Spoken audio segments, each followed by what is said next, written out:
বৈধ অবৈধ অস্ত্রের ঝনঝনানি বরিশালে ২৪ জুলাই অভ্যুত্থানের পর বৈধ অবৈধ অস্ত্রের হিসেব নিয়ে রহস্যের জট খোলেনি আজও। এতে আসন্ন নির্বাচনকে ঘিরে বরিশালের সাধারণ মানুষ থেকে প্রার্থীরা রয়েছেন শঙ্কায়।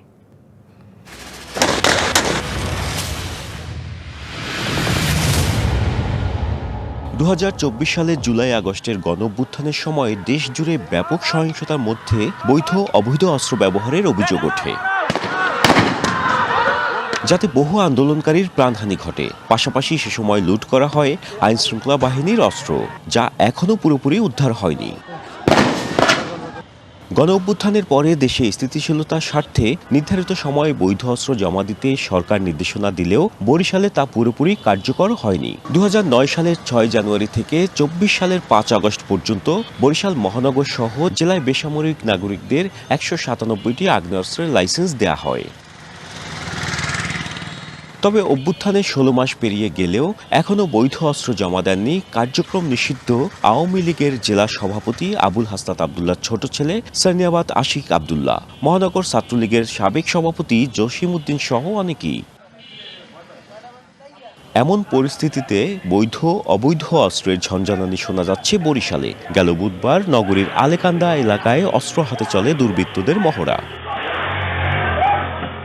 এদিকে বৈধ অবৈধ অস্ত্র উদ্ধার না হওয়ায় নির্বাচনী পরিবেশ নিয়ে শঙ্কায় প্রার্থীরা। অস্ত্র তো পেশি শক্তি ব্যবহার, অস্ত্রের মাধ্যমে এটা তারা মানুষকে ভয়ভীতি দেখাবে, তাদের নির্দিষ্ট কোনো বিষয়ে তারা মানুষকে ওই দিকে তাদের মতামত দিতে তারা বাধ্য করবে। তো এই অস্ত্রগুলো তো থাকাটা জনগণের জন্য নিরাপদ নয়। বিগত আন্দোলন সংগ্রামের সময় কিছু দুষ্কৃতিকারীরা বিভিন্ন জায়গায় পুলিশের অস্ত্র লুটপাট করেছে, লাইসেন্স করা অস্ত্র আছে। নির্বাচনের আগে তো সবগুলোই জমা নেওয়ার কথা। তফসিল ঘোষণা হয়ে গেল, এখনও কার্যকর কোনো উদ্যোগ দেখছি না। আসলে তো জাতি, বিশেষ করে রাজনৈতিক নেতৃবৃন্দ এবং প্রার্থীদের নিয়ে উদ্বিগ্ন আছে।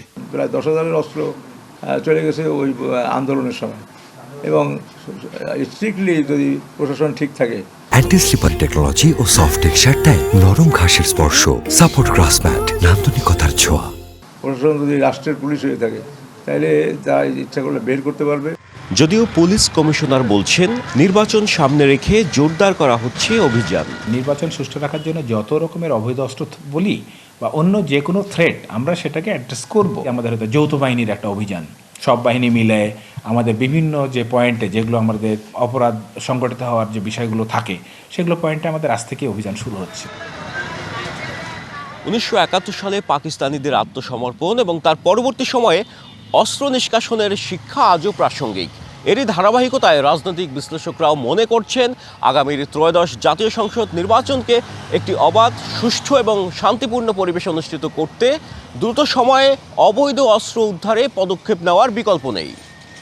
Ziyad Mahmud, DBC news, Barishal.